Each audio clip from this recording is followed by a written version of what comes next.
CreepyCorner stories. Hey everyone, welcome back to CreepyCorner stories. You know, diving into the dark web is always risky, but sharing these stories with you makes it worth it. I'm curious, where are you watching this from right now? Let me know in the comments below. I've noticed that these kinds of stories hit differently depending on where you are. It might even make the experience a little creepier. So, tell me, are you watching from the safety of your home or somewhere less secure? I found on the dark web how to bring the dead back. They all come back and begging me to stop. Yo, what's up Reddit? This is gonna sound absolutely insane, but I swear on everything I love, this really happened. I'm not some 4chan troll or TikTok clout chaser, and this isn't some viral horror series promo or whatever. I'm just a regular dude who got way too curious about something I never should have messed with. My name's Matt. I'm 23 now, but this all started when I was 20, just out of high school, working part-time at a Starbucks in Denver, and living in a crummy studio apartment above a vape shop. My life was whatever. Wake up, serve coffee, smoke too much, scroll through Reddit, sleep, repeat. But there's something you should know about me. I've always had a fascination with weird internet stuff. You know what I mean? Deep YouTube rabbit holes, weird Wikipedia articles at 2 a.m., subreddits like Ashbach Backrooms, Archer Unresolved Mysteries, and yes, even RA Deep Web. That last one is where things really started. It started with a post titled, "They said you couldn't bring them back." They lied. No username, literally none. It just said deleted, which is weird because usually you can still see the original user. The post itself was just 2 lines. They're screaming now. I begged them to go back, but they won't stop. The website still works. Don't search it. No link, no instructions. Just that. And obviously, like an idiot, I was hooked immediately. The comments were all over the place. Half of them were trolls. Others were begging for details. But buried deep, like 40 comments down, someone had posted coordinates in plain text. I copy-pasted them into Google Maps, and it brought me to a street view image of an old, burned-down McDonald's in Gary, Indiana. I'm not joking. Like, the place looked like it had been torched years ago, but somehow, someone had linked it to this post. Weird, right? But here's where it gets weirder. A TikTok account with 0 followers changed everything. I started doing some digging. YouTube didn't have anything useful, just those generic horror animations. But when I searched the coordinates on TikTok, just being dumb at this point, I found this account called at Rebirth Page 0. No videos, no followers, but the bio said, "Only the dead will find peace." Type the name, don't blink. And there was a link, a .onion link. Now, I knew about Tor, okay? I'd used it before, just to explore. Nothing illegal. Some weird conspiracy stuff. Old chat rooms. Even saw an old Silk Road mirror once. But this was different. The link was short. Like, really short. Almost too short for a .onion site. But when I copied it and opened it in the Tor browser, it worked. The site had no name, no logo. Just a pitch black background with white text. Enter their name. No instructions, no disclaimers, no ads. Just that. A single text box. It looked like a 2002 era GeoCities page mixed with a Google search bar. Nothing flashy, just hauntingly simple. I tried it with my dog's name first. That was my first mistake. I had a golden retriever named Buddy when I was a kid. He died of cancer when I was 11. Loved that dog more than most people. So, not thinking this was anything serious, I typed in Buddy and hit enter. Nothing happened. Or, at least I thought nothing happened. Then, about 15 seconds later, my lights flickered. I live alone. It was maybe 1:42 a.m., and my power never flickers. I got a weird chill, like someone had cracked a window behind me. But the weirdest part? My phone buzzed, and a random photo appeared in my gallery. No notification, no source. It was a picture of my childhood backyard. No, I'm not kidding. This photo, I recognized it immediately, was from like 2008.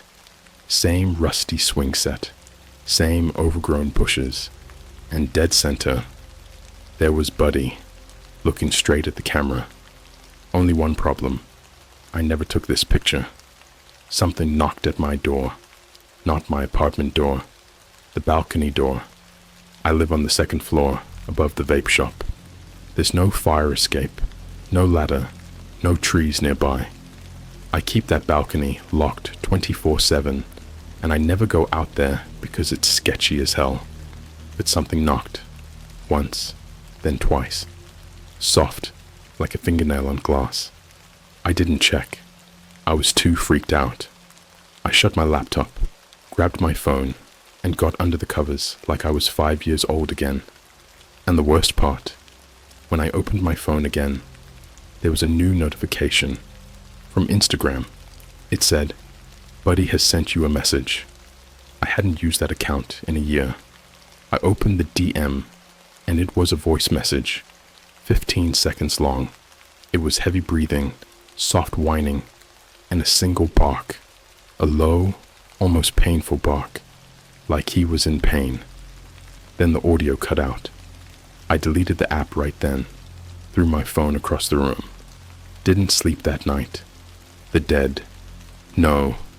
When you're thinking about them, that's what the second message on the site said when I opened it the next day. The text had changed. Same page, same format. But now it read, the dead know when you're thinking about them. You brought them halfway. They're still waiting. Finish what you started. I should have stopped there, but I didn't. I thought, okay, maybe it's just a freaky AI site. Some viral ARG, right? Maybe TikTok horror story people made this. But then I started dreaming about Buddy. And in those dreams, he wasn't like I remembered. He wasn't wagging his tail or running through the grass. He was limping. His eyes were missing. And he spoke, not barking, speaking. Bring the others. Bring the others. Bring the others. I know this is long already, and I haven't even gotten to the really bad stuff yet. Trust me, it gets so much worse. Like, beyond what I thought was even possible. It goes from weird dreams to, well, I'll save that for part 2. If you're thinking of looking for that site, or typing in a name, don't. Because once you start the process, they don't let you stop. Let me know if you want the next part. I still have all the screenshots, the messages, even a voicemail from a dead person. Yeah, it's real. I never meant for this to go that far. I really didn't. But curiosity is a parasite. It latches onto your brain and feeds on your boredom until something inside you snaps and you do exactly what you told yourself you wouldn't. Her name was Erin Mallow. I hadn't said that name out loud in years. I hadn't thought of it in a long time either. Not until everything with Buddy started happening. Not until I started seeing things that weren't there. Reflections in mirrors that lagged a second behind. Static crawling across my AirPods every time I walked past the hallway closet. All these tiny, horrible glitches that whispered one word into the back of my skull every night. More. Erin wasn't my girlfriend. She wasn't even a friend, really. We sat next to each other in sophomore English back in 2017, right next to the window. She wore a black hoodie every day, even in the summer, and she had this habit of doodling tiny skeletons in her notebook margins, like full skeletons, perfectly drawn, ink pen detailed, with open mouths and tiny screaming faces. She never smiled, never really talked much, but she always smelled like burnt sugar, like when a cotton candy machine melts too long and the whole room smells like something's on fire. But sweet. I didn't really know her, but I remembered her, because one morning she just didn't show up, and by third period, the rumors were already flying. Car crash, overdose, suicide pact with a Discord boyfriend from Norway. Some kid even said she was found outside a McDonald's bathroom in Boulder with her wrists carved open into angel wings. I don't know if that was true. No one ever confirmed anything. Her desk stayed empty for 2 weeks, and then they gave it to someone else. She just disappeared. So I typed her name into the box. Full name, Erin Joy Mallow. This time, I didn't wait. I didn't stare at the screen, hoping for some horror movie jump scare. I hit enter, shut the laptop, and walked away. But she didn't walk away from me. That night, I went to Target around 9:30. I needed groceries, and I honestly just wanted to be around people. Bright lights, annoying kids screaming at their moms, TikTok songs playing overhead. I needed something real, something alive. I was in the frozen aisle, looking at bagged chicken when I heard it. That stupid, scratchy emo song she used to play on her phone back in high school. I'm not okay, I. It was faint, playing over the intercom like it was part of the store playlist. But it wasn't, because no Target plays 2004 My Chemical Romance songs at night. No one. I turned and saw her. She was at the end of the aisle, wearing the same black hoodie, same tattered Vans with the red ink stains on the heel, hair covering her face, and she was drawing on the freezer door, not with a pen, with her fingernail, just carving these perfect little skeletons into the frost like it was glass, one by one. Then she stopped, turned, and smiled at me. I couldn't move. You know that feeling when your body goes completely numb, but your heart is slamming against your ribs like it's trying to break out? That was me. Her eyes were hollow, like literally empty, like the sockets were burnt out and glass had been shoved inside, but I could still feel her looking at me. She walked right past me, didn't say a word, just brushed her hand against mine as she passed and whispered, "We remember everything." I dropped everything and ran. That night, my phone restarted 26 times. I counted. It kept turning on and off, and every time it booted up, the lock screen changed. First, it was that high school yearbook photo of Erin. Then it was a picture of a car crash I'd never seen before. Some busted up black Civic folded into a tree trunk. Then it was a blurry screenshot of me. From the back, sitting on my couch. I don't even own a camera. Then finally, the lock screen froze. On this, a note, in the Notes app. "Don't you dare bring back another." I started to smell her. That burnt sugar smell. Not sweet. Not anymore. It was sickening, like the smell of hot plastic and roadkill baking in the sun. It followed me everywhere. On the bus, in the break room at Starbucks, in my bed, even in the shower. No matter how many times I scrubbed, I could still feel her fingers on my wrist. Cold. So cold, it burned. One morning, I found a USB flash drive on my pillow. I don't own one. Never did. It had one file. No name. Just a timestamp. 2017 underscore March 15 underscore 2 a.m. I opened it. It was audio. 12 minutes and 38 seconds of audio. And it starts with sobbing. Loud, wet sobs, like someone trying to scream with their throat tied shut. And then, you hear her say it. Matt, why did you make me remember? Why did you pull me out? I wasn't done rotting yet. They were taking care of me. Then a long silence. And then, this horrible sound, like flesh being ripped open underwater, like peeling wet fabric off something rotten. It played for 2 solid minutes. Nothing else. At the end, the sobbing stopped. She whispered, "Do you want to feel it too?" Then the audio cut out. That night, my left hand went completely numb. I couldn't feel anything. I went to the ER, and they ran every test. Nothing came up. No nerve damage, no trauma, no stroke signs. The nurse asked if I'd been under stress. I didn't answer. I knew what it was. When I got home, I found a skeleton drawn on my forearm, same as the ones she used to doodle. Only this one had its mouth open. The next night, it was on my shoulder, then on my back. Now, they're everywhere. My skin is covered in them, and the worst part, they're crawling. I feel them move when I sleep, like they're carving deeper, trying to get inside. Erin won't stop texting me now. Yeah, texts from a number that just reads, unknown source. Every day, around 3:17 a.m., I get a new one. I've screenshotted them.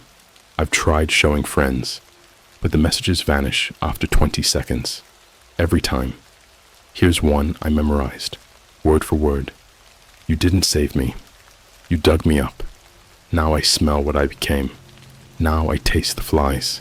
I see your skin, and I want it. I want to wear it, Matt. I tried deleting the site from my browser history. Didn't work. I tried factory resetting the laptop.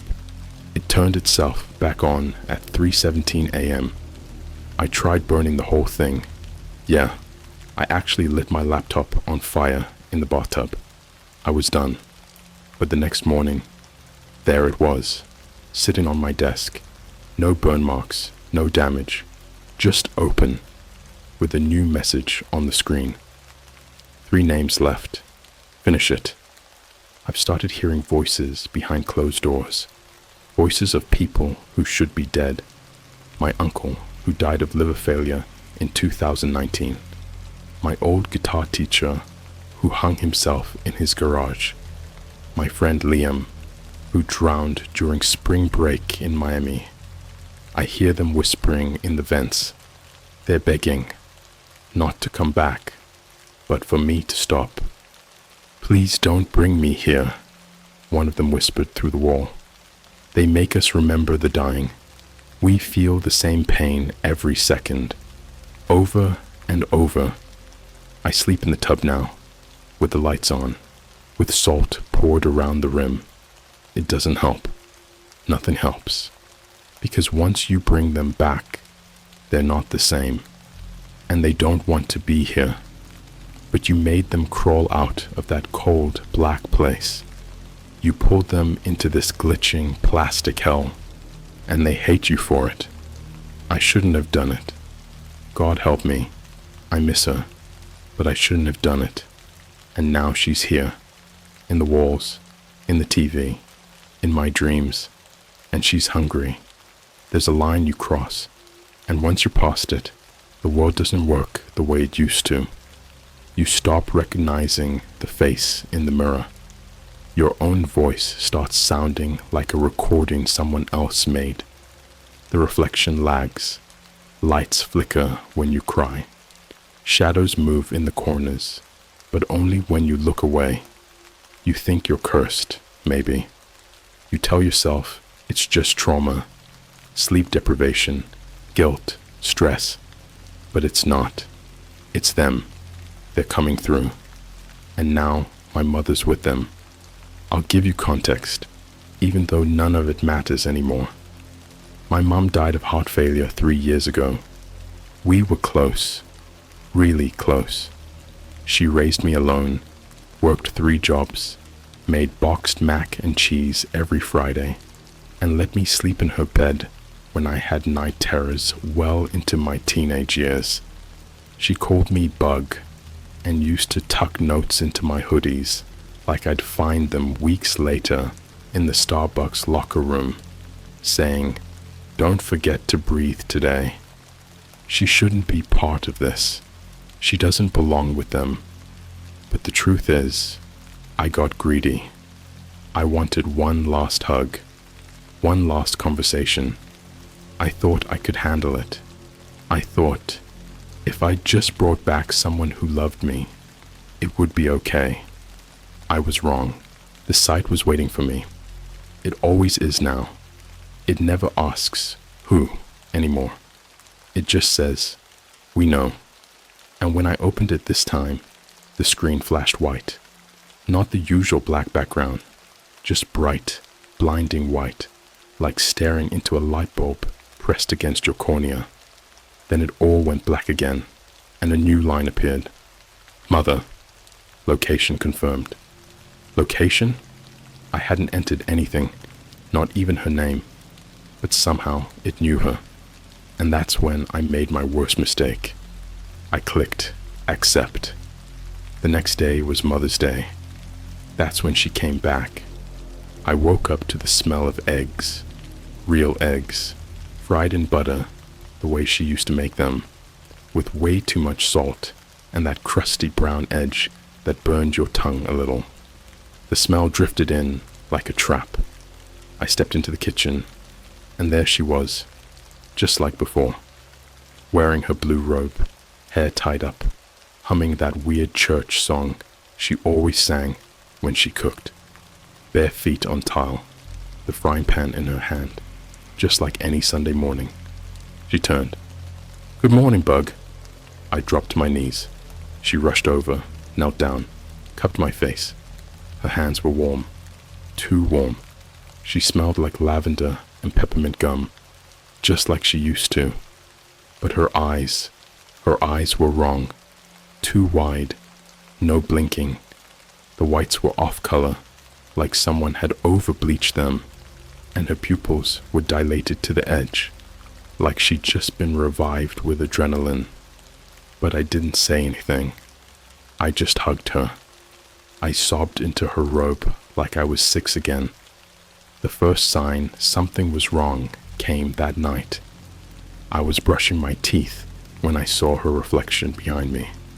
She was standing in the doorway, just watching me, not blinking, not moving, just watching. I turned to say something, but she was gone. The hallway was empty. That night, I heard her singing in the walls. "Hush, little baby, don't say a word." The voice echoed through the vents, like someone had wired a baby monitor inside the drywall.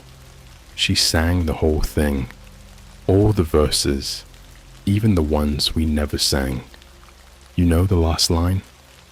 "If that dog named Rover won't bark, Mama's gonna bury him in the dark."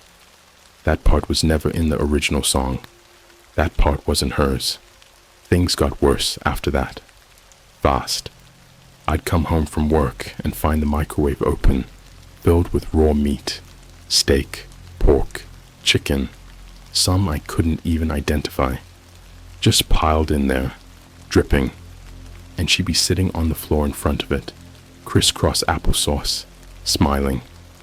When I asked her what she was doing, she'd reply with things like, "They like the taste of microwaved flesh." Or worse, "The oven takes too long to listen." She stopped sleeping. Or maybe she never was. I'd catch her standing in my bedroom at 3:17 a.m. every night, just standing, breathing, not watching, listening. One night, I got drunk enough to confront her. I screamed at her, demanded to know what she was, what she wasn't. She just tilted her head and said, "Your mother was a shelter. I'm what she was sheltering you from." Then she opened her mouth. wide, wider than anything I've ever seen. No teeth, just skin folding back like wet petals, black, slimy nothing underneath. And from that darkness I heard voices, dozens, maybe hundreds, screaming, sobbing, pleading. One of them was me. I started recording her. My iPhone would capture nothing but static, or worse, videos of me, sleeping, filmed from outside my window, my second floor window. She'd appear for a split second in the reflection, not in the room, behind the camera. Once, I caught a single clear frame of her in a recording. No eyes, her mouth full of little hands, like baby fingers reaching out from inside her throat. Then she started feeding the walls. Yeah, you heard that right. Feeding. I caught her in the hallway, whispering to the vent, pushing raw meat through the grate, saying things like, "You have to keep them fed. They remember what starvation tastes like." I opened the vent when she left. The meat was gone. That was when I tried to burn the apartment down. I emptied 3 bottles of nail polish remover all over the kitchen and dropped a match. The flames went up fast, but they stopped, right before the walls, like they hit some invisible barrier, and then the smoke turned red. No joke, blood red, not a metaphor. The smoke turned thick and red and poured back into my mouth. I blacked out. When I woke up, the apartment was clean, untouched, and she was sitting at the table, drawing me. There were dozens of drawings, dozens of me, all with my eyes missing, all with my mouth stitched shut. In one, my body was covered in moths. In another, my limbs were bent backwards, hands crawling down my back like spiders. She handed me one final drawing. It was me, sleeping, and her standing over me with her mouth open. Inside it, my real mom, screaming, still alive. So now I know. She didn't resurrect my mother. She swallowed her, and now she wears her skin. And at night, she talks to me in her voice. She says things like, "Do you want to join her inside? You're almost ready. Once you're hollow, you'll fit just right." I haven't slept in 3 days. My eyes bleed when I blink now. There's scratching behind my teeth. I hear her humming in the pipes. And sometimes, my real mother breaks through for a second. In mirrors, in glass, in puddles. She begs me to burn her, to destroy her, to let her rot. But I can't, because every time I try, something else moves. Not her. Something deeper. And I swear to you, it's not just about me anymore. There's something huge behind this. And it's not a website. It's not even hell. It's a door. A door made of names. And I've opened 3 out of 5. There are things older than memory. Older than sin. I thought bringing people back was the worst I could do. I didn't realize what they'd been feeding behind that door all this time. Now I know. And now it knows me. There are things older than death. Not people. Things. Things that hide in frequencies we can't hear unless we've broken something inside ourselves. Things that breathe through wires and sleep under our cities. Things that remember what it was like before the idea of time, or sound, or language. The 4th name was one of them, and I let it through. I didn't want to do it. I swear to you, I didn't want to bring anything else through that site. I was already unraveling, sleeping 3 hours a week, skin peeling in places I didn't even know had skin.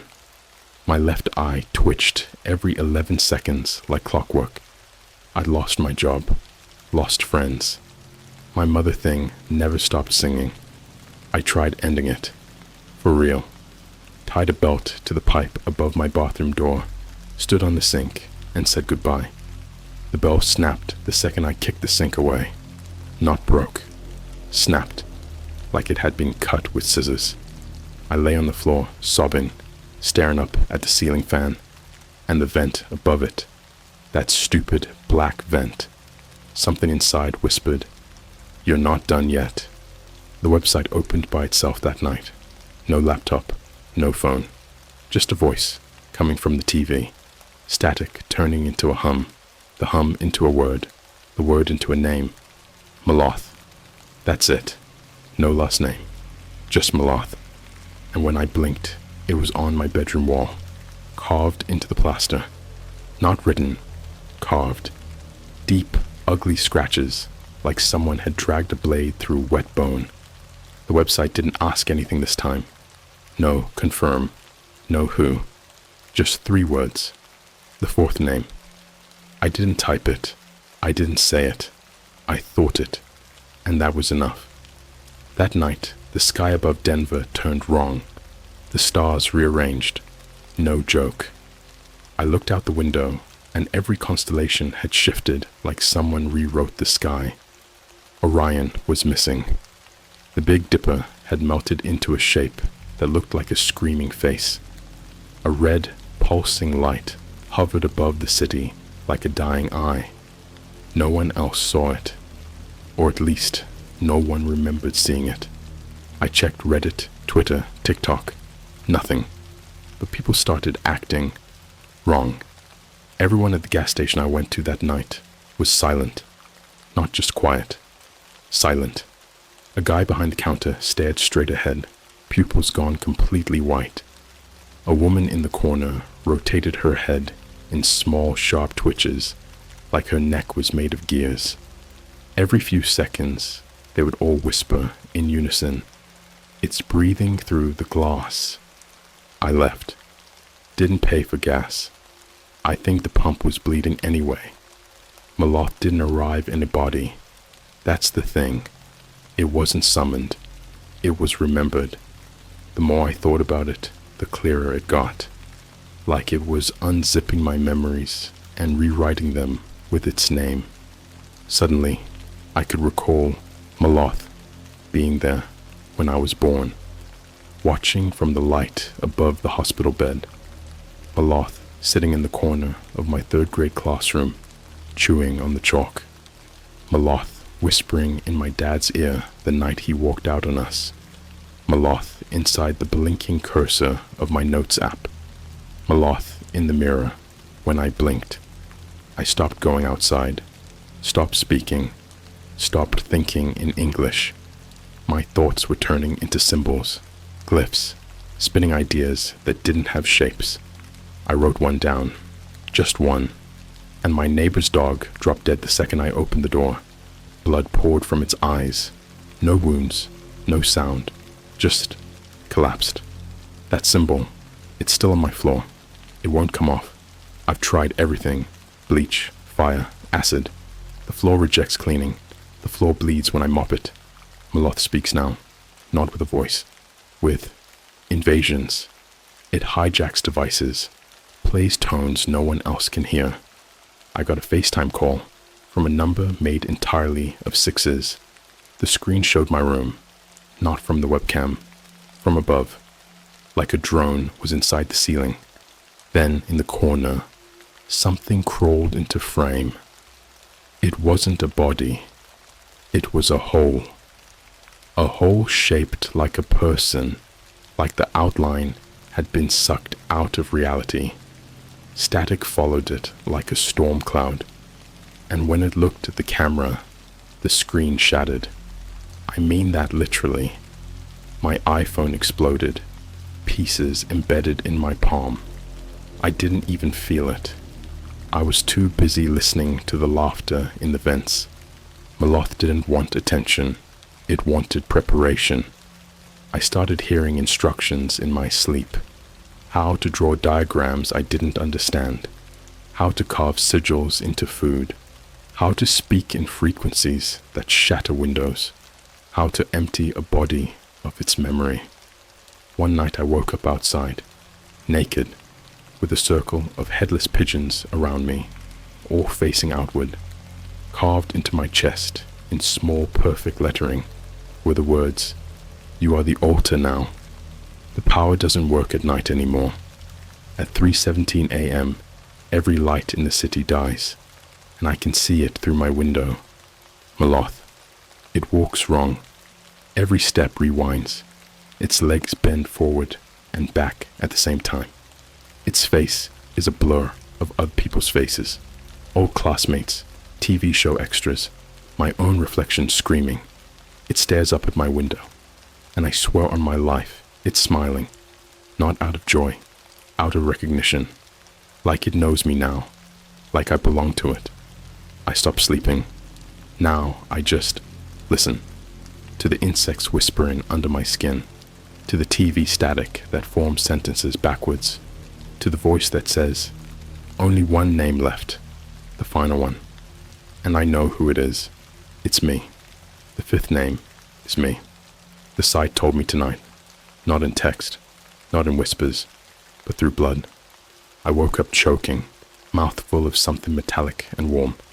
It was a note, folded inside my throat, in my own handwriting. Once the fifth is entered, the door opens. Moloth steps through, and everything else steps with it. I don't know what's coming after this. I think it's already begun. The clouds move backwards now. My walls breathe in. My mirror shows places I haven't been born in yet. TikTok plays clips of me crying that I've never uploaded. My phone flashes names I don't recognize. Dead people, whole lists.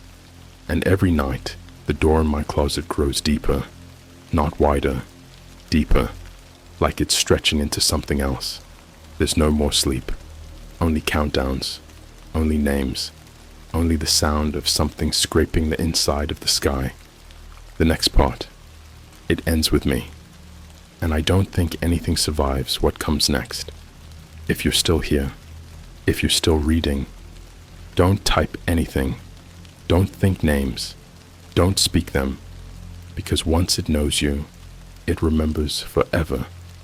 I'm writing this with hands that no longer belong to me. They type without permission. They twitch when I rest. My fingernails are growing faster than they should, curving, blackening, splitting from the middle like insect shells. My knuckles bulge when I speak the truth. My skin bruises when I lie. This is the last thing I will ever write, and maybe the last thing you will ever read, because you're already listening. You've made it this far. That's how it begins. The fifth name had to be entered manually, not through typing, not through the screen, not through anything built by humans. It had to be carved into flesh, and not just any flesh, mine. That was the rule. That was the final term of agreement, Moloth whispered to me from inside the vents, through my phone charger, through the mouths of strangers in my dreams. Name yourself into absence. Let the shell walk forward. The soul stays behind. So I did it. In the bathtub, surrounded by the stench of rotting towels and mold-black water, I took a broken piece of the bathroom mirror, sterilized it with fire, and carved the letters of my full name, Matthew Aaron Delaney, into my chest. Backwards. The blood didn't run. It floated. Upward. Like gravity had surrendered. The second the final Y was cut, the water in the tub boiled into steam that smelled like hot coins and scorched teeth. My nose started bleeding upward. The walls hummed. The door behind me cracked in half, and through it stepped me. Not a copy. Not a ghost. Me. Exactly me. Same scar on my chin. Same ratty old panic. Hoodie. Same chipped tooth I got when I was 9. But this version smiled with too many teeth. Not sharp. Just wrong. Like someone had filed down piano keys into wet gums and shoved them into a meat suit. He looked at me and said, my voice with a little static underneath, "I'll wear you better than you ever did." I blacked out for 3 days. I know it was 3 days because when I woke up, I was in motion. I was already walking on a road I didn't recognize, in a town that didn't exist on maps, under a sky that was all eye. Yeah, not a metaphor, just one eye, covering the whole sky, open, veined, shaking in its own lens, looking down at me like a microscope studying something sick. I couldn't stop walking. Every time I tried, my bones twitched and yanked me forward like marionette strings being tugged from beneath my skin. That's how I knew. I was no longer in control. Something was wearing me.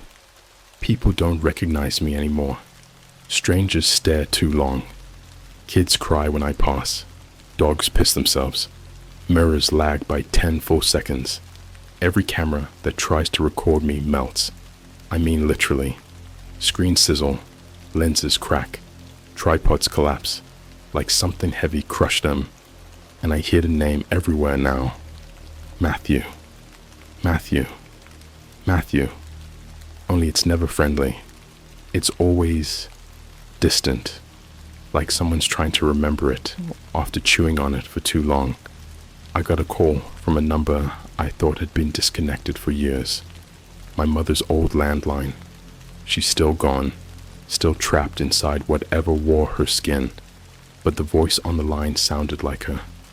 For a second, then it gurgled, then it spoke with my voice. Not a recording. Me. I hope you enjoy what's left. You'll get to feel everything, from the inside. I screamed until my throat bled. No one heard. The body, my body, has started changing. Not fast, but enough to notice. My teeth are getting dull. My gums are pulling back. My spine twitches when I'm near glass. I don't blink anymore. Not because I don't want to, because I physically can't. I've chewed through 5 sets of bed sheets in my sleep. My jaw moves at night, on its own, and I've started speaking languages I've never learned, in my sleep, while I'm brushing my teeth, while I'm peeing. Once, I heard myself whisper, "The ones in the ground are louder than the ones above, and they've been eating their own names." I don't know what that means, but I can feel something crawling behind my face, like fingernails dragging across the inside of my skull. I visited my old house, not sure why. Maybe some part of me thought the real me, the human part, would recognize it. Wake up, push the thing out.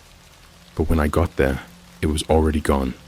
Not just empty, erased, like the lot had been removed from the neighborhood and replaced with a blank spot. No grass, no road, just a pulsing static field where the house used to be. And standing in the middle of it, me. Again, 3rd time. This one had no skin, just muscle and wire, and eyes that looked exactly like mine when I was 6 years old. He didn't speak. He just opened his mouth and screamed. The sound didn't come through my ears. It came through my bones, and I shook apart. My jaw dislocated. Blood leaked from my back like my spine was trying to escape. When I came to, I was inside the static. Everything was vibrating, like the world had forgotten how to hold itself together. Maloth doesn't need you to believe in it. It just needs you to hear it. Once. That's all. Once you know the name, it learns your shape. And once it learns your shape, it makes a room for you, somewhere between the blood of the earth and the rot of the sky. That's where I am now. Not in space, not in time, just inside me. Watching this thing wear my body like a glove, move through crowds, whispering the next name, spreading, preparing, feeding, and the worst part, I can feel what it feels. Joy. When it lies, when it kills, when it tells someone I love you and watches them believe it, watches them lower their guard, watches them invite it inside, when it types, when it writes, when it tells stories, just like this one. There's no twist ending here, no last-minute salvation, no cool reveal that I was just imagining everything. This happened, and is still happening. You're a part of it now, because I've typed the glyph, buried deep in this post. You didn't notice it. You didn't need to. You saw it with your soul, and now, behind you, something is stirring. Right now. Don't turn around. Not yet. Let it get close first. Let it recognize you, because you read my name. You read your future, and you listened all the way to the end. Now it knows you. I bought potion from the DarkWeb. I've been eating my family every night, and I think MY family likes it as well. Alright, so I know how it sounds. Trust me, if I read that title a month ago, I'd think it was some messed up horror fiction someone wrote for clout. But I swear to God, everything I'm about to tell you happened. I wish it was fake. I wish this was some late-night Reddit post I found, and not something that keeps me up at night, shaking in my bed, staring at my door. I don't even know how to start, but here's how it all began. I'm a 22-year-old dude, living in a boring, small-ass town in Wisconsin. You know the type. Dollar General on every corner, one McDonald's that closes at midnight, and old people who call the cops on you if your music's too loud at 7 p.m. I still live at home with my mom, my little brother, and our dog, Jasper. Normal stuff. Nothing special. Anyway, I've always had a thing for weird internet rabbit holes. YouTube horror channels like Wendigoon, Here's My Story, or those weird animated story times with creepy twists. I'm all over that stuff. I even used to go on Discord servers where people shared DarkWeb screenshots, mostly fake junk, but occasionally something that made you pause. One night, I was binging this guy on YouTube, kind of like Luna, chill storytelling vibe, and he was talking about this potion he bought from the DarkWeb. Of course, it sounded fake as hell, but the dude was describing this high-quality packaging, a black glass bottle with gold wax, and a warning label that literally said, "Do not consume alone." I laughed it off, but something about it stuck with me. Like, it was stupid, right? But I was bored, broke, and tired of scrolling TikTok. So, at 2 a.m., after chugging a Red Bull and watching some cursed TikToks with distorted audio and weird faces popping up, you know the ones, I opened my Tor browser. Now, before you start judging, yes, I know it's illegal. Yes, I know it's dangerous. But I wasn't looking for anything insane. Just curious.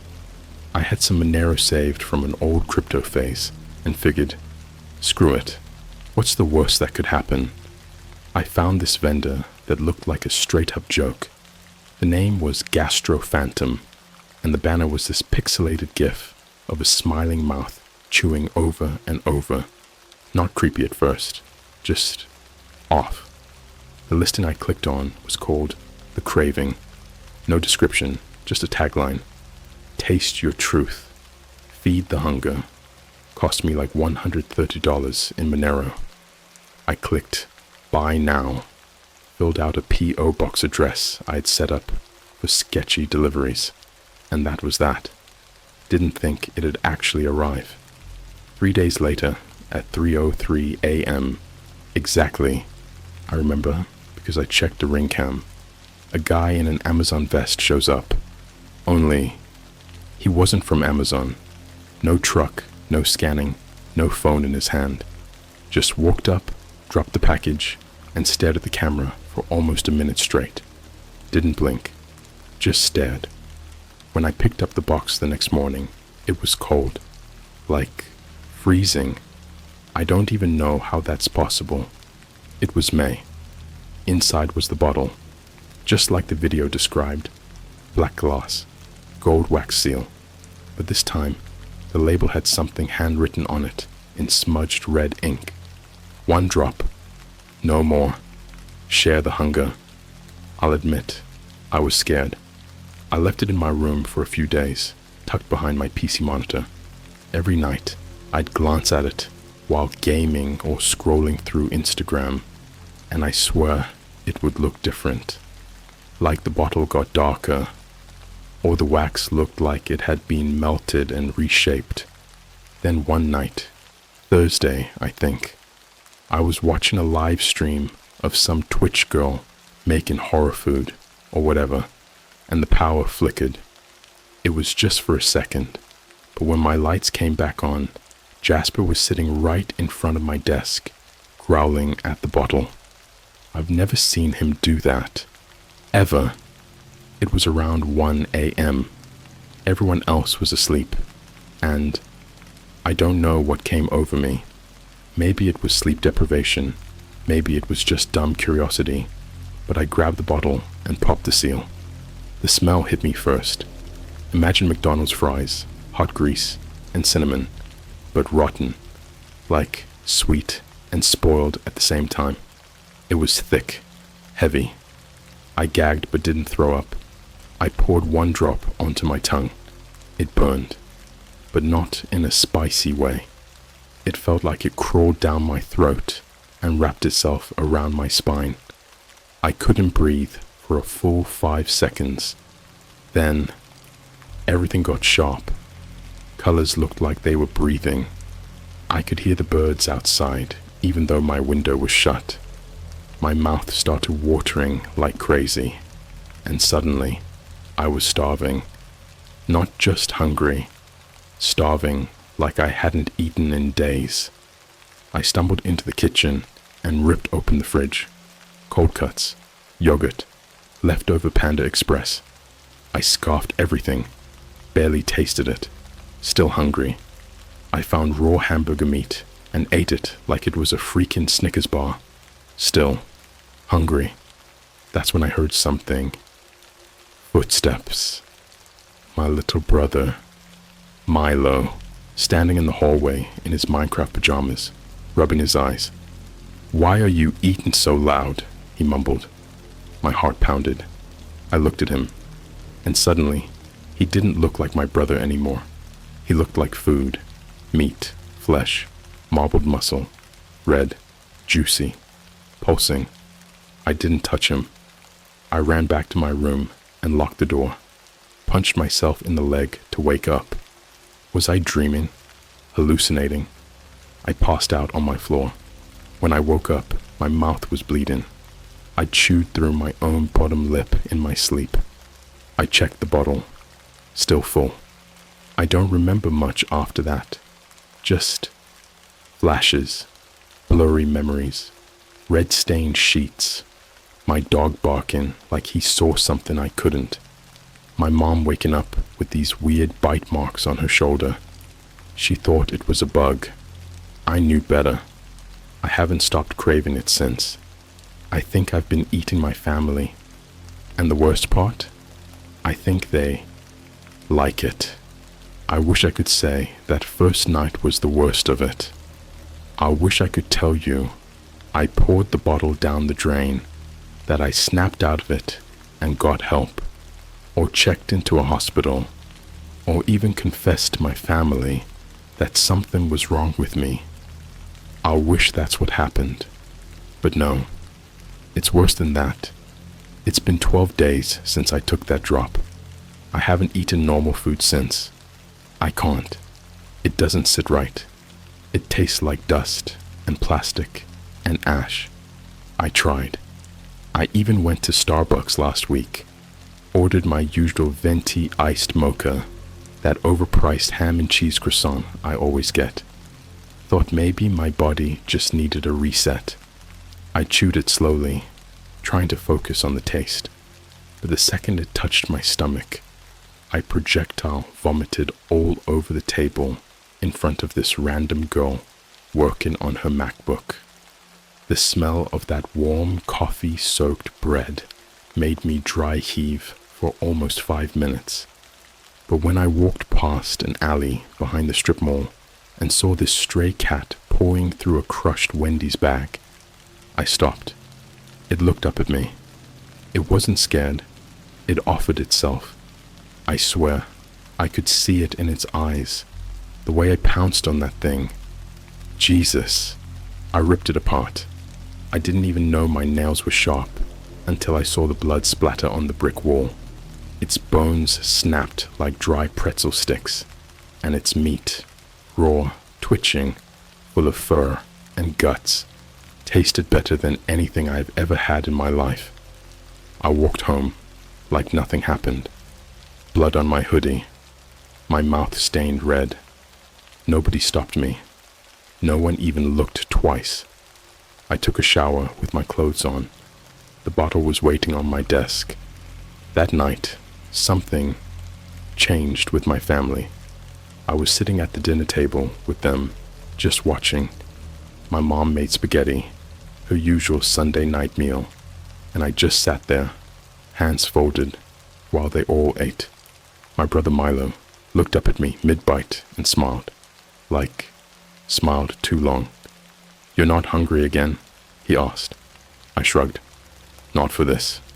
He stared at me, still smiling, nodded. Then he said something that made me nearly drop my glass. "We know." I stared at him. "What do you mean?" He didn't answer. My mom chuckled. My stepdad just kept eating. The room felt off, like the air had changed, like I wasn't sitting with my family anymore. I was sitting with something pretending to be them. Or worse, they weren't pretending at all. That night, I had another episode. That's what I'm calling them now. Episodes. It started with the humming. Somewhere in the house, this low, vibrating hum filled the walls, like the sound your phone makes when it's buzzing on a countertop, but inside your skull. I woke up to the sound of someone walking slowly in the hallway, then stopping, then tapping, tap, tap, tap. Outside my bedroom door, 3 precise knocks, not like a person trying to get in, like someone checking if I was ready. I didn't answer. I sat in bed, drenched in sweat, clutching my pillow like it was gonna protect me from whatever was on the other side. The door slowly creaked open. It was Milo. He was naked, covered in red. Not his blood. I could smell it. It was warm. He didn't say anything. He walked over to me, tilted his head like he didn't fully recognize me, and then said, "You forgot to eat." And he held out his hand. In his palm was a chunk of flesh, pink, wet, something still twitching, something with tiny fingernails. I screamed. I don't even remember screaming. I just remember my throat being raw and the lights coming on.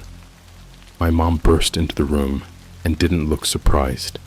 She hugged Milo, took his hand, and licked the blood off of it like it was jelly. I was frozen, couldn't move, couldn't speak. "You shouldn't waste what you've started," she said calmly, like she was scolding me for not finishing my vegetables. I passed out again, not from fear, but from overload.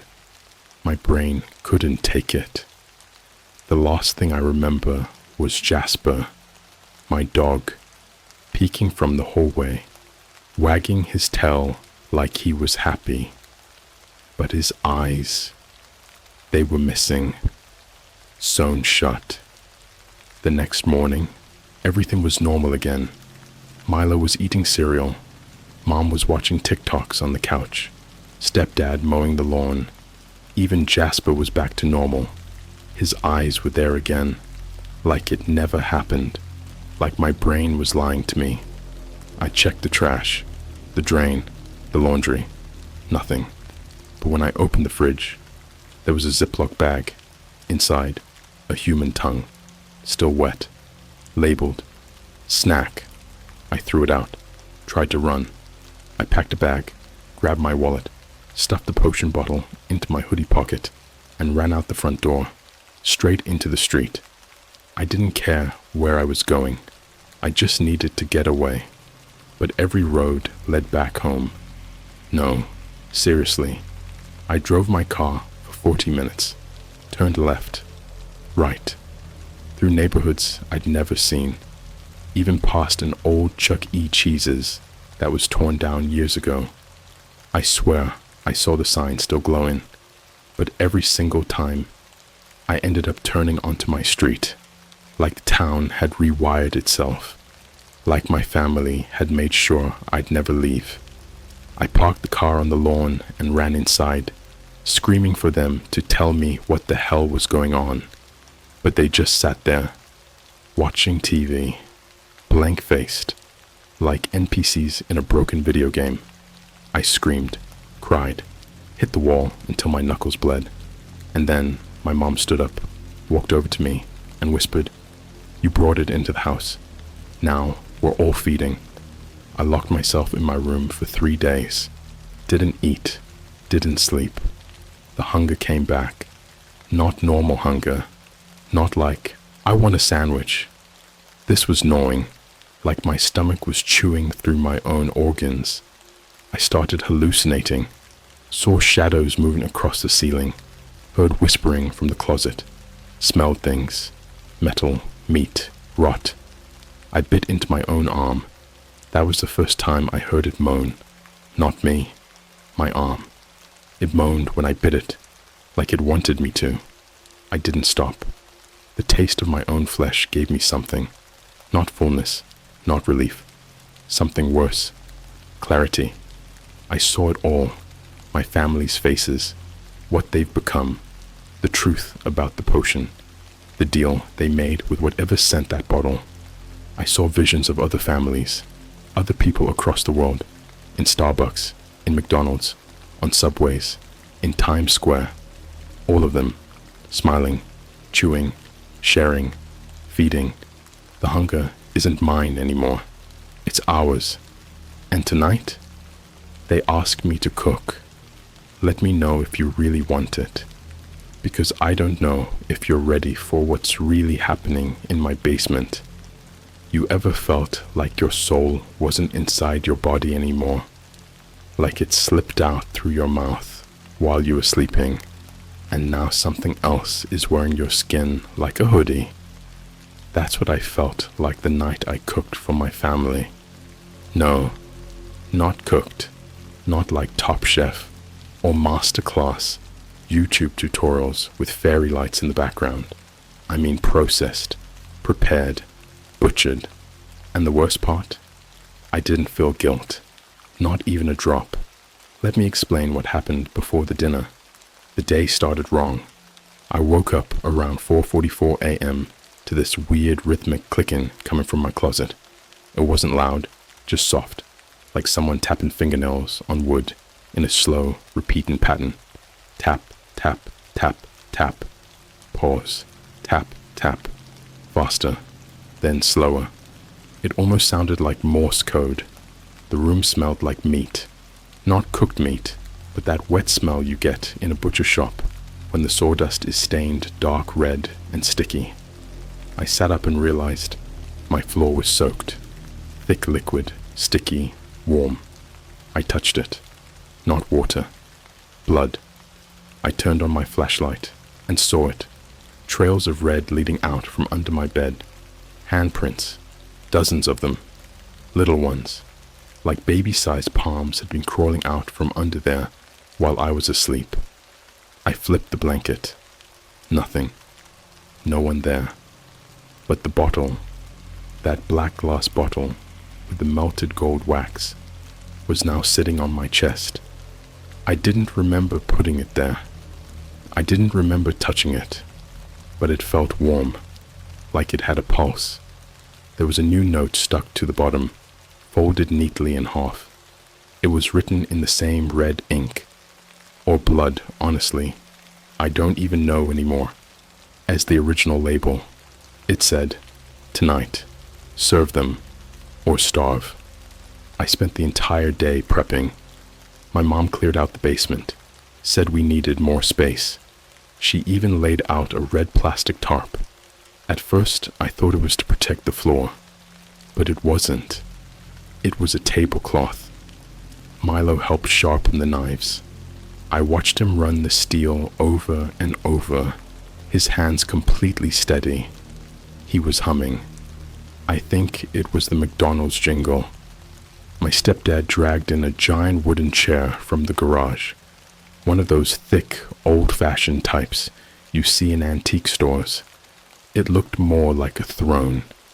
It had restraints nailed into the arms and ankles, rope soaked in something dark and greasy. I asked him where it came from. He said, "We built it when you were born, just in case." At 6 p.m. sharp, we had a guest. It was a man I'd never seen before, wearing a UPS uniform, but the logo was off, slightly distorted. Instead of UPS, it said USP. His name tag just said D. He walked in without knocking, didn't speak a single word. He carried a cooler, one of those white industrial ones you'd bring to a hunting trip.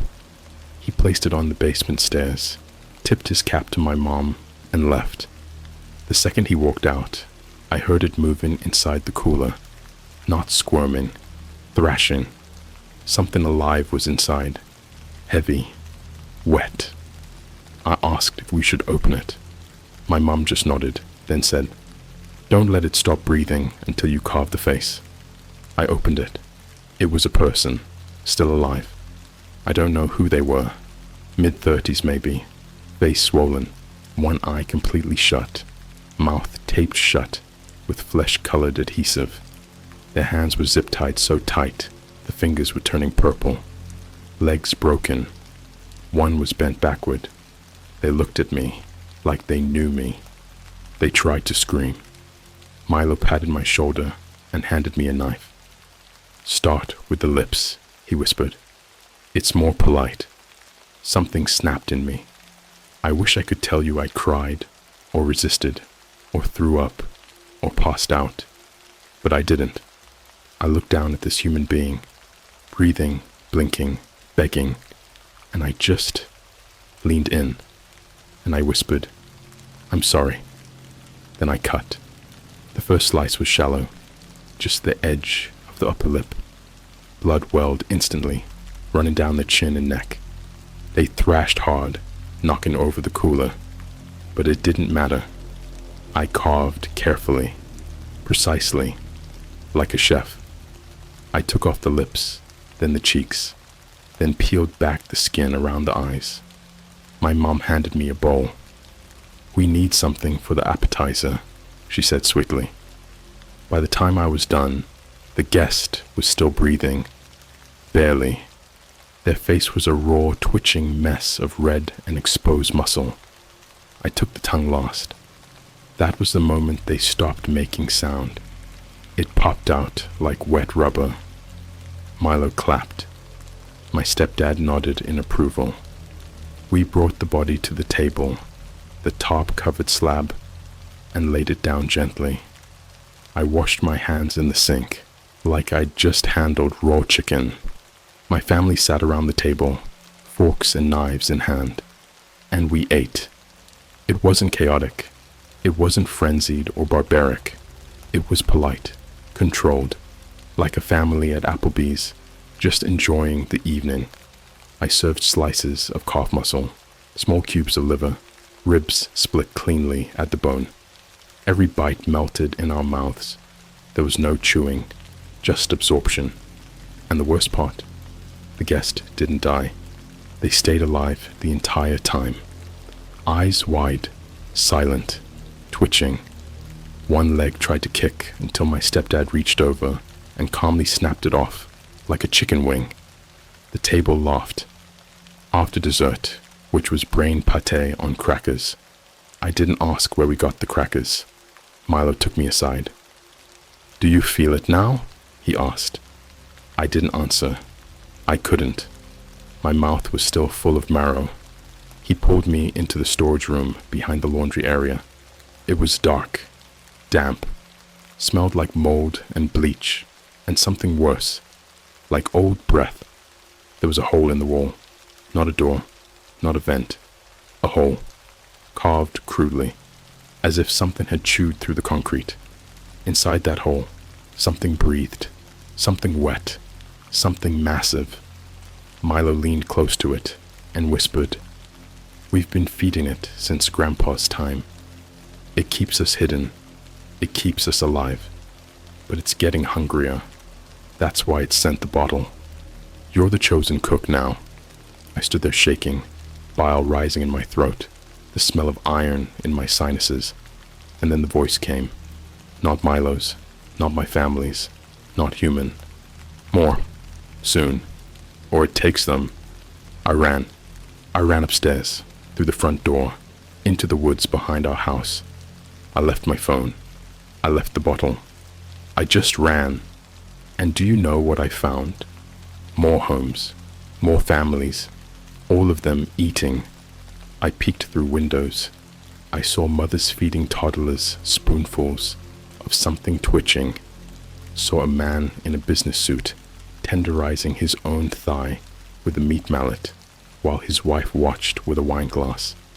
Saw a police officer with half a ribcage missing, smiling, like it was a Sunday picnic. We're everywhere now, and no one notices. Not on TikTok, not on Twitter, not on the news. Because the ones who notice, we eat them too. When I returned home, there was a gift waiting on my bed. A new bottle. This one labeled, "For the neighbors." And in the mirror, I didn't see myself. I saw my skin walking around, smiling, sharpening knives.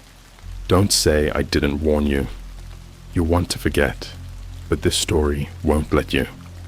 There are some things you can't scrub off your hands. I don't mean blood. You can rinse blood. I mean memory. The texture of flesh. The squish between your fingers. The heat of a body cooling under your blade. The way someone stares at you while you carve off pieces of them like they're deli meat. You don't wash that off.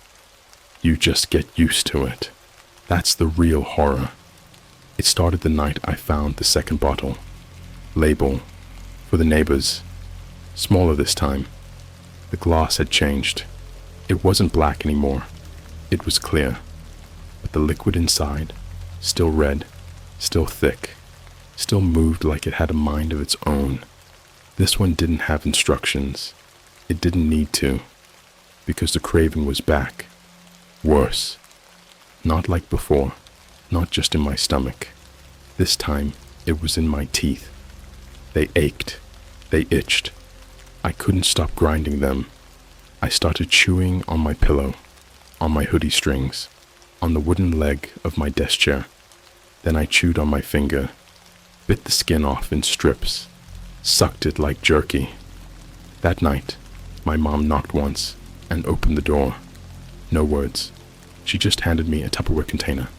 Inside, raw meat, cold, slimy, no label. "What is it?" I asked. She looked me dead in the eyes. "A teacher." She didn't flinch, didn't blink, just turned and walked away, humming something. I recognized the melody. It was the hold music from the McDonald's drive-thru. I took one bite. It was delicious. That's when I stopped questioning it. That's when I understood what I was now. Not human, not a monster either. Just useful. A tool. A chef. The thing that prepares the feast. The next night, the real task began. I woke up with the bottle clutched in my hand and a list printed on crumpled paper next to my bed. I don't know how it got there. I don't remember falling asleep. The list had 7 names, each with an address, each labeled dinner quality high. I recognized them all. These were people in my neighborhood. A few I'd seen walking their dogs. One was the woman who works the window at Dunkin'. One was my 6th grade gym teacher. The first name, Julie Halvers, 58. Lived alone with 2 parrots and a noise complaint record longer than a CVS receipt. I visited her house just after 2 a.m. I didn't knock. I just walked in. The door was already unlocked. She was sitting on the couch in a nightgown, petting one of her parrots. She looked up, like she'd been waiting for me. "You're the one who cooks," she said. I nodded. She reached up and unbuttoned the top of her gown. "Make it slow," she said. "I've been tough since the surgery." I wanted to vomit, but I didn't. I got to work. She sang while I flayed her open, soft hymns, like Sunday school songs. The parrot screamed in the background. The first cut opened just beneath her sternum, and I remember the sound. It wasn't like slicing meat. It was like unzipping a sleeping bag soaked in soup. Her organs twitched. I swear they moved on their own, like they were relieved to finally be out. I cut out what I needed: pancreas, tongue, both eyes, one thigh, boneless, and a full piece of her scalp for the broth. The rest I left on the couch, still breathing, still smiling. As I walked out, I looked back. She mouthed, "Bon appetit." I served her the next day. Slow roasted tongue with garlic crust, organ risotto, and scalp stew. My family moaned with pleasure. They drooled. My mom pulled out her phone and snapped a photo for some private Instagram story I'd never seen before. She tagged it, "House of the Hunger, Jewish Chef Night, Meat Sweats." People reacted with fire emojis. They were more like us. That night, we had guests. They came in silence, families from across town. They didn't speak. They didn't blink. They sat at the table and waited, like they knew. I plated carefully. I served smiling. And after they ate, they left envelopes on the table, each one with a name, a photo, and something worse, a note from the person themselves, handwritten, begging to be chosen next. I didn't understand it until the third one. A man named Craig, 39, Uber driver, lived with his elderly mom. He invited me in, no hesitation, offered me tea. Then he asked, "Can you make sure she doesn't hear it?" I nodded. He opened his shirt and pointed to the cut marks he'd made himself. He'd prepared his own body. I bled him like a deer, carved from the belly up, took his ribs one by one. He didn't scream once. The final cut I made was along his face, removed it entirely, and held it up like a mask. He smiled as his skin slipped off. I put the mask in the fridge. We made jerky from his fingers, but it wasn't until the 5th course that something changed. I went to the house of a girl named Lena. She was only 17. She was on TikTok, had 32,000 followers, did mini vlogs, morning routines, made fake Starbucks drinks in her kitchen. She was normal, popular, lived in one of those modern homes with glass staircases and a home projector. When I arrived, the front door was already open, but she wasn't waiting. She wasn't smiling. She was hiding. I found her in the bathtub, covered in blood, slits down her arms, a knife on the floor. But she wasn't dead yet. She looked at me, really looked at me, not like the others. Her mouth moved. "Please, don't let them eat me." And for the first time since this all started, I hesitated. I saw her. Not meat, not a corpse, just a person, scared, bleeding, dying. I sat beside her, held her hand, and then I heard the voice, not from the hole, from inside me. "If you won't serve her, you'll serve." My veins turned black, my teeth cracked, my ears filled with this screeching static, like every Spotify horror playlist playing at once underwater. I screamed. I stood up and ran out, leaving her behind. But the world had already changed. The sky wasn't dark anymore. It was red, pulsing like a heartbeat. People were standing in the streets, naked, eyes gouged out, holding forks. One of them turned to me and sniffed. "Chef," he said, then licked his lips. I ran back home. Inside the house, my family had set the table. On it was my own name, engraved in a plate. The bottle was now glowing. The label had changed. "Serve yourself." They stood behind me. No one said a word. I don't think there's a way out anymore. And if there is, it might be inside me. I don't feel time anymore. I don't know how long it's been since I wrote that last part. Could be days, could be hours. I've been blacking out, coming back to myself in strange places, with blood under my nails, and taste still lingering in the back of my throat. Not metal, not rot, not fear, pleasure. This is the final part of my story, but not because it ends. This is the final part, because I don't think there'll be anything left of me after this. When I saw the plate with my name engraved on it, I laughed. Not a nervous laugh, not a human laugh. The kind of laugh that hurts, that scrapes up your throat like it's lined with broken glass. The kind that makes your gums bleed. The kind that isn't yours. My family stood behind me, hands clasped like we were in church, wearing aprons stained with things I couldn't name. Milo stepped forward. He had a napkin tucked into his collar. He was barefoot. His toenails were black. He said, "You always knew it was gonna be you." And I didn't argue, because he was right. Every single time I sliced someone open, every single time I seasoned organs like they were sirloin, every single time I watched lips chew flesh off a femur bone like corn on the cob, a part of me knew. I wasn't preparing dinner. I was auditioning. They led me downstairs. The basement had changed again. There were no more tops, no more chairs, no more cooler, just a hole.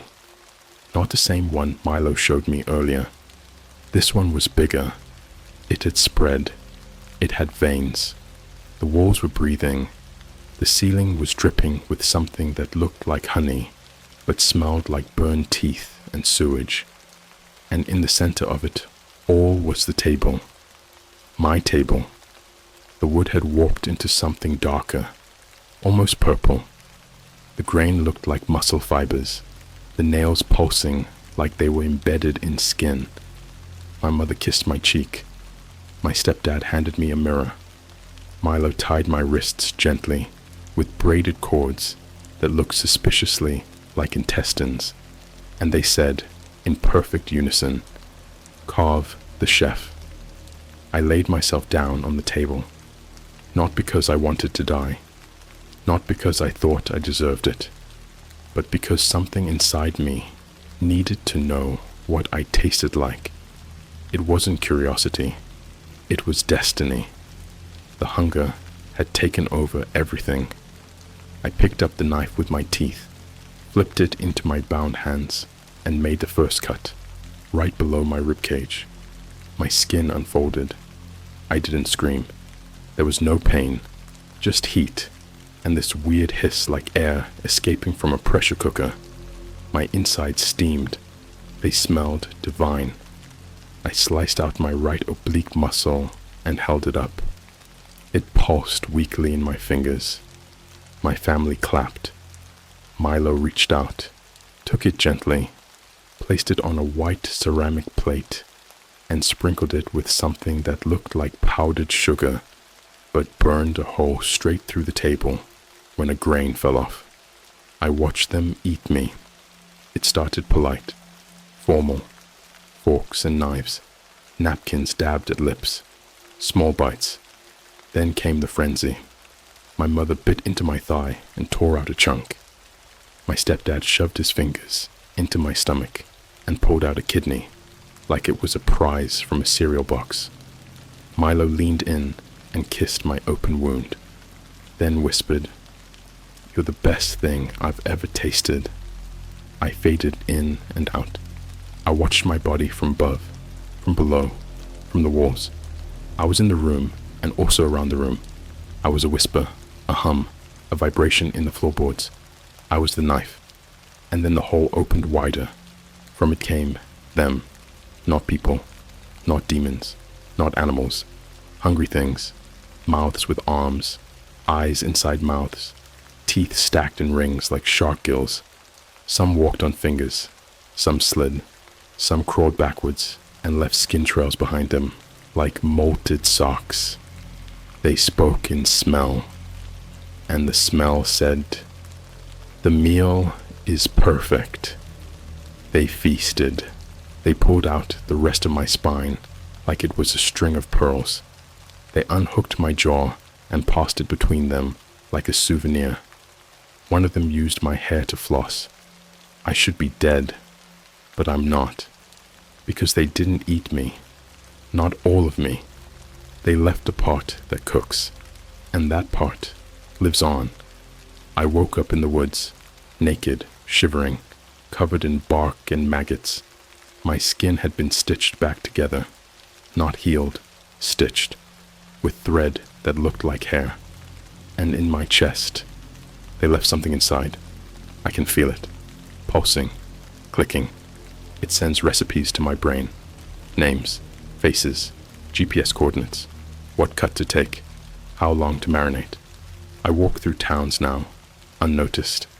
I stand in Starbucks lines. I sit in library corners, staring at college students and picturing their ribs on skewers. I scroll Instagram and save the people I want to sous vide.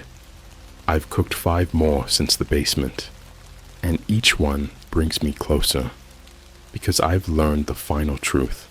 There's no escaping it, no fighting it. This was never about me.